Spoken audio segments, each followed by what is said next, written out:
I'm going to introduce you to Tracy Coyne from the Irish Hotels Federation Kerry branch, Bernadette Randles from the IHF Kerry branch, Gary Curran from the Dingle Peninsula Tourism Alliance, and Helen McDwyer from Kenmare Chamber of Commerce and Tourism. Thanks, Kira. Am I live on my mic? You can hear me.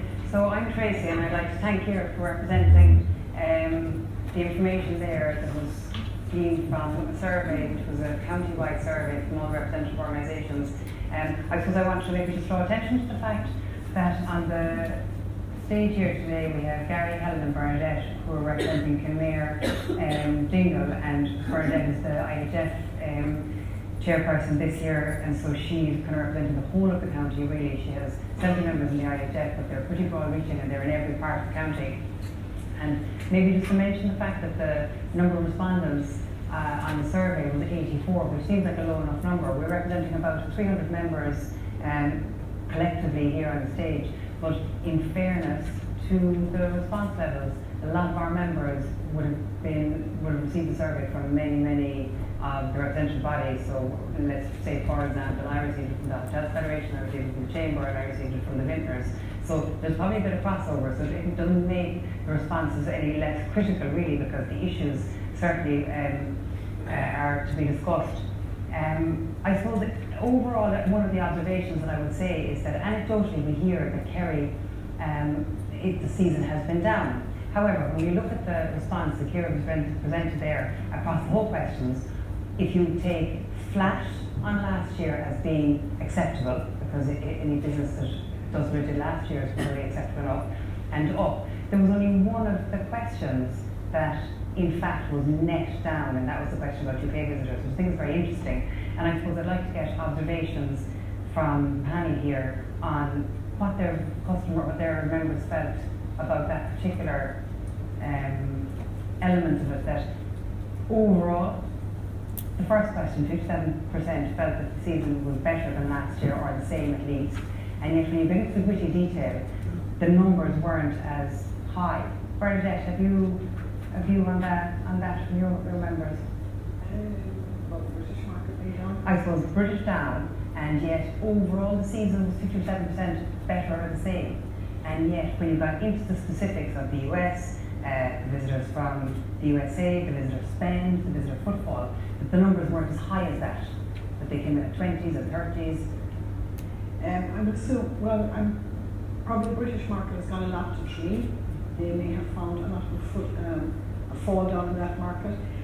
I think down around the ring, Kerry, things like that, seasonality is a huge factor for them, which while it's down, and as somebody commented to me recently, another big problem they have really is the last 2 weeks in August.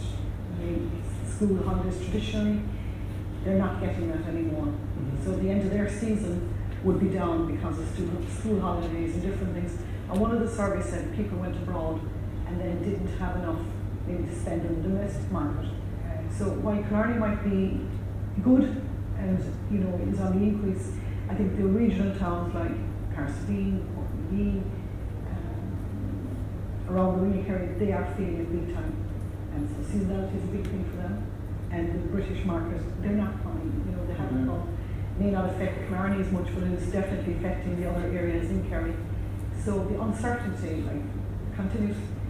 Will they, won't they, will they, won't they, will they, won't they? We're nearly saying ourselves, will they, won't they, will they, won't they? Yes. And it is a drop off in the market for Kerry, in the Dingle Peninsula, did you see that? I mean, seasonality, particularly an issue out there?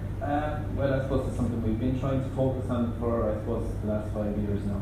Is the focus, which we actually particularly don't do any focus on the high season. It's really trying to stretch out. So I suppose a bit like the Ring and Kerry and the Dingle town itself will probably have a longer season than the rest of the smaller villages around Peninsula, and I suppose it's getting the message out. You do have to break it down into categories of what you're in. We've seen the weather there, that will definitely affect activity providers. Retail this year did have a tough year. Some of the high-end, high-end sort in the food side of things found it particularly difficult as well. There's a combination of back there kicking in as well. But what you have then on underneath that, then you have more the casual food market, probably having a pretty good year. You're sort of, we've seen two bars open in Dingle this year. It's not many towns in Ireland opening bars, but that starts sort of set there. It is sort of a mixed season, which has come across from the previous speakers as well. It really depends on the market you're in. Some good, some strong. The seasonality is always a challenge. Yeah, the great pickle of every year, especially when you're in the accommodation side of things, is especially how to set your rate depending on when Easter is falling, whether it's early, whether it's late, and whether you've some festivals to kick off the season around that does help. I like that, just cut to Helen there. I mean, Kenmare notoriously seasonal and quite a tight season. Such an amazing food culture in Kenmare, and yet one of the comments that Kira alluded to there at the end of the survey, somebody made the point that once you're out of season and things shut down, it's harder for other businesses, maybe the accommodations, to survive if the restaurants aren't open or the shop. What's the Kenmare? You know, I think Kenmare is quite lucky in the fact that, you know, for a lot of, especially in town in Kenmare, the season is quite long. We would actually have, you know, very few businesses now that shut down for any serious length of time. You know, there was a point where you'd come to Kenmare in October and literally it would be like a ghost town. There wouldn't be a single place open. And I know Gary's alluded to that before, like that he'd have people coming to a B&B and it's a case of where can I get dinner, and it's like, actually you can't get dinner anywhere, I'll make you a couple of sandwiches. You know, that has changed in Kenmare, and we're very lucky, but we've worked really, really hard to get to that point. But, you know, it's a big chicken and egg. You know, if every business closes, you know, for the likes of November, December, January, February, then nobody comes. You know, but I think that as an industry, we have to be cognizant of that. That's not something anybody else can do for us. You know, I think it's a case of, you know, businesses need to start talking to each other and saying, well, look, I'm going to close for 3 weeks, and it suits. Like, you know, businesses in Kenmare would say that it suits them to close for a month or two here at a time, because it means that they can give their staff their holidays at a time when it's not going to negatively affect their business. Because again, staff is a massive issue in the industry. But you know, if Mary is closing for a month, then maybe Patrick should stay open for that month and then close the following month. You know what I mean? But I think, so I think it's something we as an industry have to start talking about and being realistic about it. You know, everyone's not going to have an August rates in January. But you know, if we cut down and we don't open at all, we're never going to move the seasonality on. You know, there was a time when, you know, like the tourism industry is notorious. No matter where you are in the world, you're very few places have 12 months of a high season. Like, it's just not realistic. So I think we have to kind of start tapering what we want, but working towards that goal ourselves as an industry. Which I suppose is why we're here today, to take control of the reins and drive it ourselves as practitioners and stakeholders in the business. Bernadette, rising costs. There's a catch-all title. I know you love this question. No, because we're coming, you know, in Kerry we're lucky, and we're lucky with the product we have, we're lucky with the people we have, we're lucky with the industry. So, you know, somebody asked, well, would Kerry get forgotten? Kerry's fighting all its life, I think, which is a very positive thing. I think the fact that we've Minister Griffin in our constituency is also a very good thing, because he can see the problems and bring them before Dublin firsthand. I often wonder, does the government ever listen? Because it is rising costs. I mean, you can only charge a guest so much. For example, I mean, the inputs to the business, when you're signing invoices up the road every week, where are you seeing the big uplifts? Well, probably the biggest ones would be the VAT didn't help with, the VAT certainly didn't help with the cost. So we've water. I mean, water went up, is going up, has gone up this year. Rates are going up. Staff wages are going up because the cost of living is going up. So, to me, if we are continue having the costs going up, then we'll stop inputting into our industry, stop spending money on development, which is a major thing. So, if we do development, I just think, if we do development this year of 250,000, but if our costs keep going, then we're going to say, hold on, this has to wait. but the products that has to wait can't wait for everything, because then you're going to fall behind. Sorry, can't wait forever, because then you fall behind. So I'm just taking the whole, I'm sure like there's hundreds of businesses in Killarney, they all want to invest, they all want to buy new broccoli, buy new ware, buy the bases, it might be buy a new gate for your Even to stand still, You can't there's a stand still. huge spend required, if yeah. costs keep going up, if income remains stagnant or is rising a little, and one's going to do out the other, then it will have a huge effect. And of course, People less than will the close. cost because of the Absolutely. 4%. And people 4.5%. will close. If people will not do the development project, so therefore the builder or I don't know, the shops, they're now not going to get the benefit of it. So Helen, I know that, sorry Bernadette, I know that you had also a lot of this feedback from your members, rising costs again at the fore discussion in Kenmare. Do you want to maybe talk through some of the issues that are impacting your businesses? Yeah, I mean, I think, you know, like what we talk about a lot is, you know, VAT issues, which is already covered, and insurance is a massive thing, you know, not just for, you know, for accommodation providers, but for activity providers and, you know, for festivals and events. And, you know, we might not have, you know, 100,000 people coming to an event in Kerry, but if you sell out your accommodation in a small town in Kerry due to one of your festivals, there is no festival in Dublin that is selling out 100% of accommodation in Dublin. You know, like, these festival events are our lifeblood, and, you know, I was on the ground back, you know, in 2008 when it all fell spectacularly, you know, to pieces. And we had a small bit of, I suppose, reserves there within the industry for 2009 and 2010. But I remember that sense of panic in 2010 when people just were like, we have nothing here if we don't have our tourism. We are so dependent on it. You know, there was a massive sense of panic within the county. And there was a huge amount of, you know, festivals and events that sprang up from that, you know, in order to drive the business, in order to attract customers into the area. And, you know, the government then brought out the gathering in 2013, which was hugely beneficial to us all. And I think it's one of those things that, you know, now that those festival events are kind of embedded in and, you know, we're used to the positives of them, we actually forget about the fact that they weren't always there and they need to be minded to go forward. But like, if you have someone coming up and, you know, we had a recent, you know, a letter in that someone banged their leg off a pipe and was therefore looking for compensation, and you're just kind of going, that's craziness. That's absolutely crazy, because I can't actually go around and bubble wrap every person so that they don't bang their leg. Do you know what I mean? Like, we've all banged our legs, like. But like, if someone is going to get 10,000 euros out of that, whose pocket is it coming out of?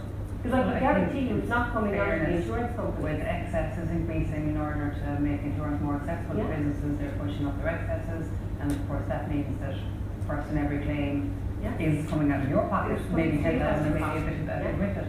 Speaking, I suppose, of water at the moment, you touched on the credit crisis and the impact that had on the industry, watershed moments, for highlight Brexit. Okay, at the risk of being boring, I was at a revenue lab in Dublin, kind of at the end of the last week in October. I suppose we were 4 or 5 days from the watershed on the 31st of October, and of course we had bars shouting, do or die, that's it, 31st of October, that's it, we're out the gap. And one of the speakers made an interesting point. He said, look, the state of paralysis that we're in has caused drying up of the revenue and drying up of bookings, but the minute we get over it, one way or the other, we're in or we're out, the minute we get over that watershed moment, the tap will come on again. And of course we were expecting 31st October to be it, but here we are. Paralysis continued, we're still in stasis. Gary, your views on Brexit, where will we end up? And if Gary can answer this question, everything that exodus to Reuters. Look, to be quite honest with you, I'd be probably like everyone waffling on about it as well gone. But I suppose, what I feel is what in a tourism context, maybe what other industries have had to do quicker than us is, I suppose, look at probably the opportunities Brexit may give us.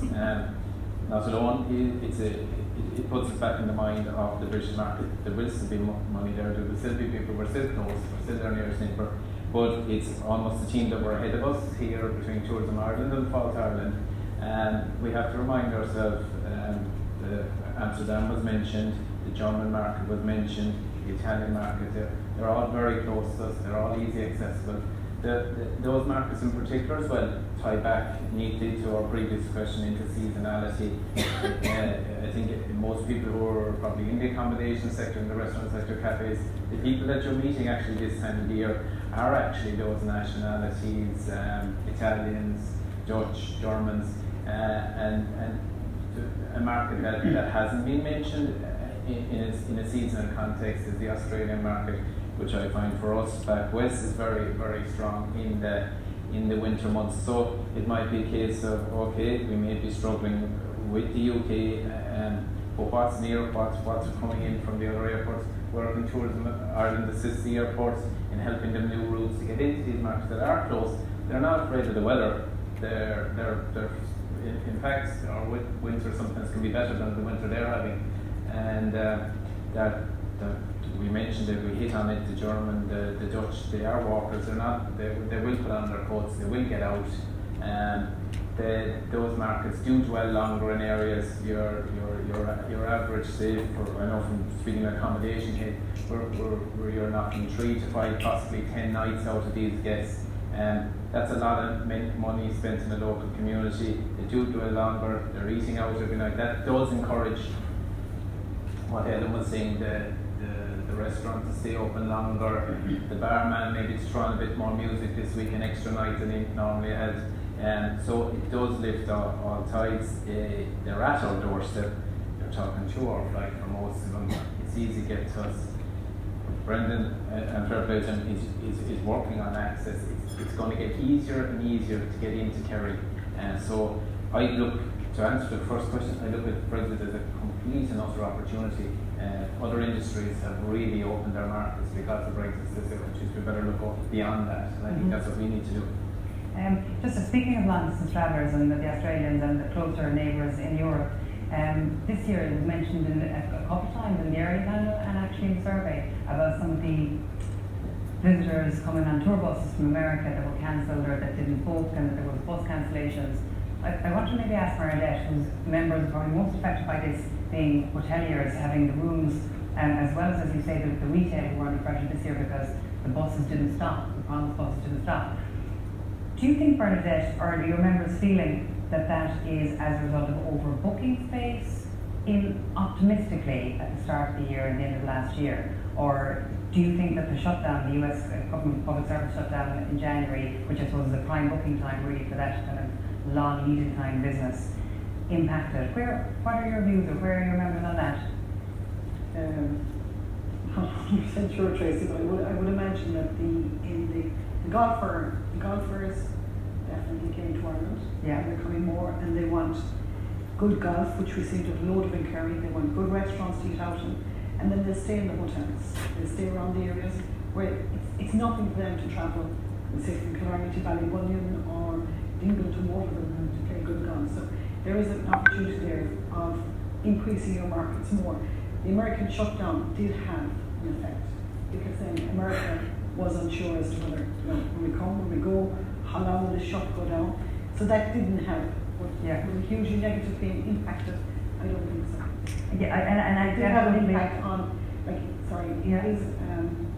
our food and drink is down. Food and beverage around the county is down, around the country actually, anything between 6% and 12%. So a lot of your restaurants, your bars, they're feeling the pinch of it. I suppose even with your own locals, the Sunday night drinking, people have cut it out. Is it good or is it bad? I'm not so sure, but I am sure it's not. I suppose we shouldn't all be going to work with hangovers in the Monday morning. I don't mean it that way, but I think we've gone to the other extreme.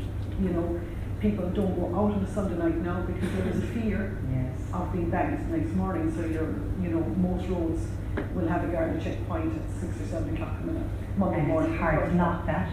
And it is hard to knock that, but we've got, it has a big negative impact. So, again, you have to fight for everything. You have to try and come around the obstacles that are in your way.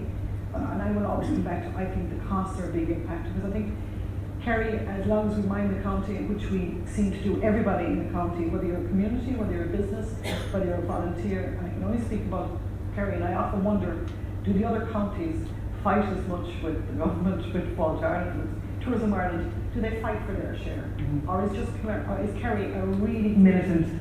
No, okay, it might be militant, but you know, we're a really good county.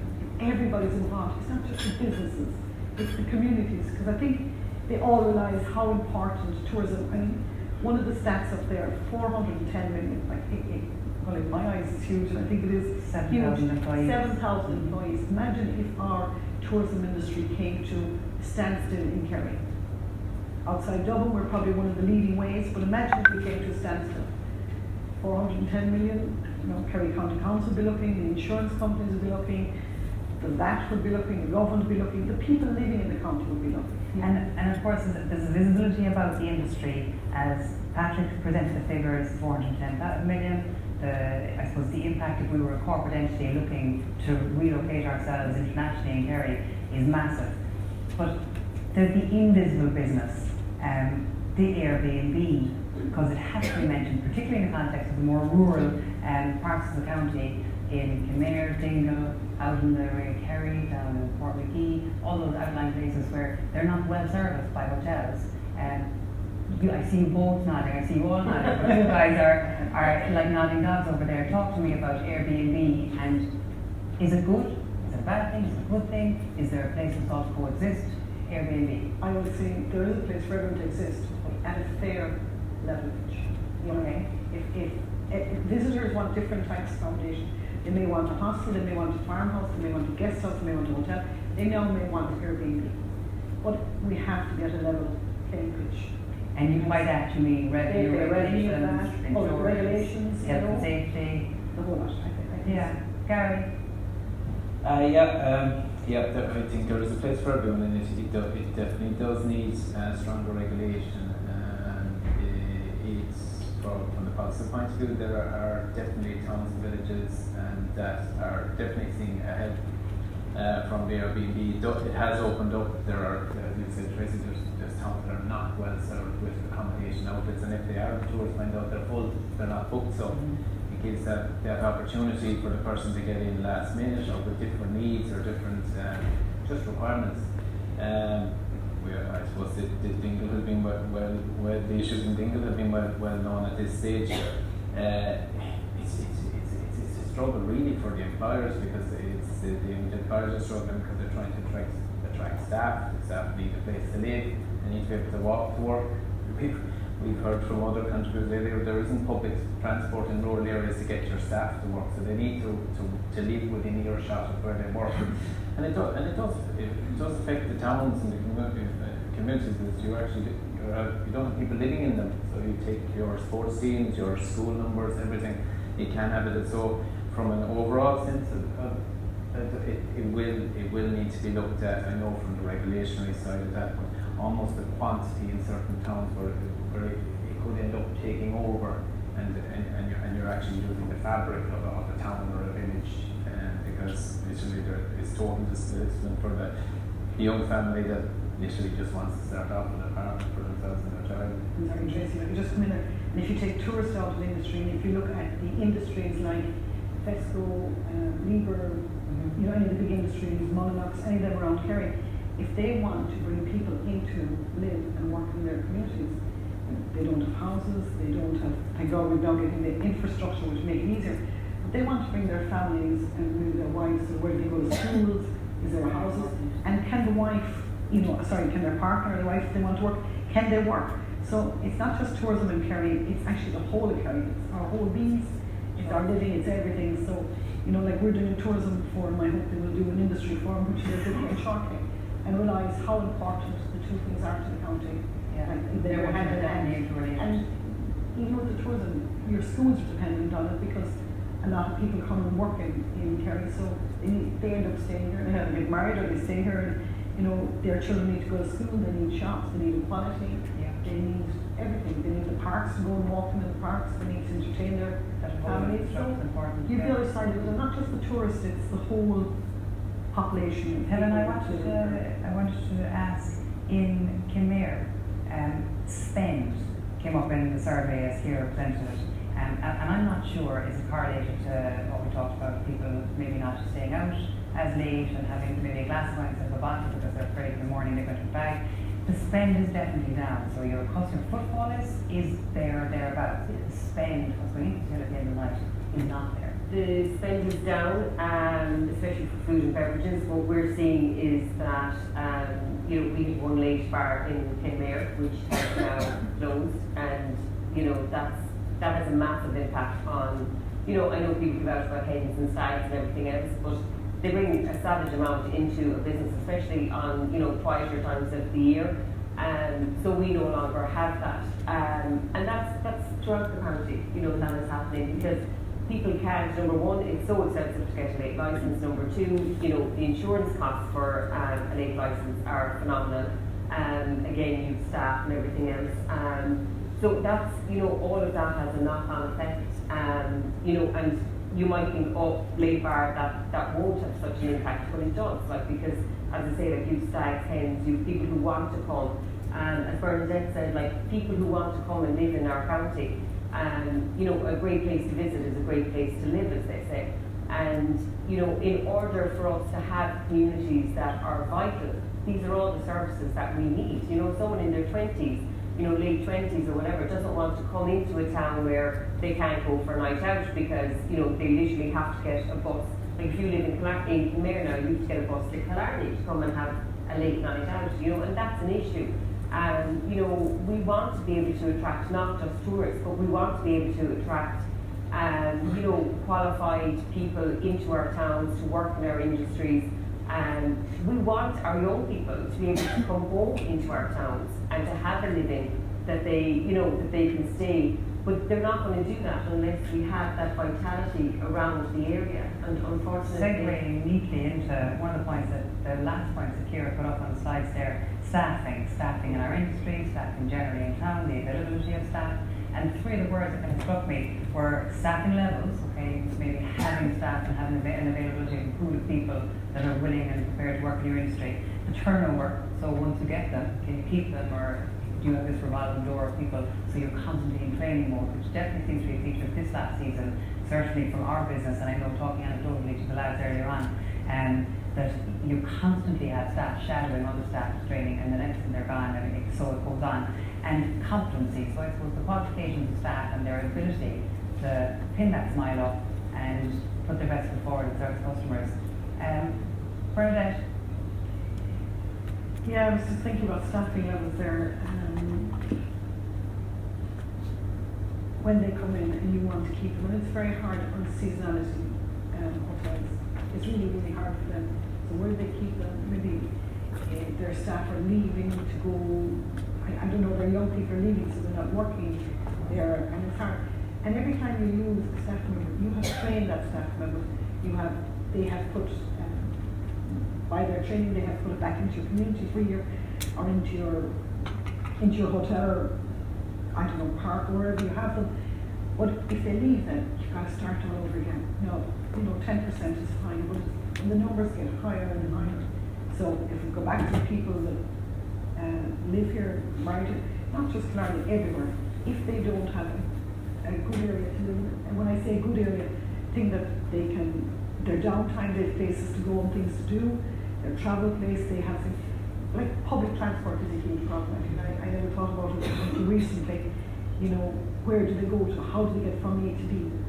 So if you invest money in people, which is probably one of the most important investments, if you want to look at it like an investment, it's not investment. It's one of the most important things in any business is people. So, it's people that keep your businesses going. So you need to give them a return back. But it gets harder and harder with seasonality. In Killarney, maybe we're A little luckier. more lucky. I imagine in England, Kenmare, staffing and seasonality impact on it is huge. Yeah. And I think one of the things, and I was saying that, something Gary talked about before, is that, I would be a firm believer that, the not having CERT has done a massive disservice to the industry. I think that, we have, people seem to have this perception that working in hospitality, working in the tourism industry, if you can't get a job anywhere else, sure, you can go waitressing. And that's not the case. It's a skilled industry. as you know, you talk to anyone who's left the industry, they will tell you how hard an industry it is. Like, you know, people leave it all the time and say, I could never go back into it because it is just so difficult. Helen, I would say then, you know, the quantity or the people that are there all their lives are saying, well, they wouldn't do anything else. Oh yeah. And I think the career guidance teachers in school are people, we in the IHF branch kind of said, look, we need to reach out to them. We need, you know, our people. We did the employee year of Kerry branch recently. It was actually started by a Cork man in Cork, and now all the branches in Kerry do it. That's so important. Like, those people are so vital, or so And also are so vital, I think would they say think. are so vital to our community. I mean, you take Geraldine Taggy, the girl here in the Dingle, 35 years. Fantastic person. That's our lives. Oh no, but that's what I mean, is that we have to get back to the point where we actually value the people who are working within this industry. And there is, And doing that. to Tree, the IT in Tree, they're bringing quite a lot of courses, short-term, long-term. So they're a big asset in promoting the county. And again, they thousands of students coming to Tree IT just for the Tree thing itself. But I was at their student hospitality graduation, and their pride and everything it was just huge. Fantastic thing. And I think it's an asset, another asset we have in Kerry that we can add to people. So, you know, I think that's very important, and it's kind of opportunity to end on that point, because I see they were a flash in front of me there, time's up. That I suppose for the people in this room and the people that we're representing are the stakeholders of the business in Kerry, the tourism business in Kerry, and that is the 410 million in revenue generated, but the 7,000 people that are employed in the tourism business in Kerry that we as stakeholders represent and are responsible for creating employment for and making it better, that really is the resource that has to be managed, because those are the people that spend back into the community. So I suppose the purpose of why we're here today and why Patrick has brought us together is really to support those 7,000 people, that their futures will be safeguarded in our hands as stakeholders in the tourist industry in Kerry. Thanks very much to the panel, Bernadette.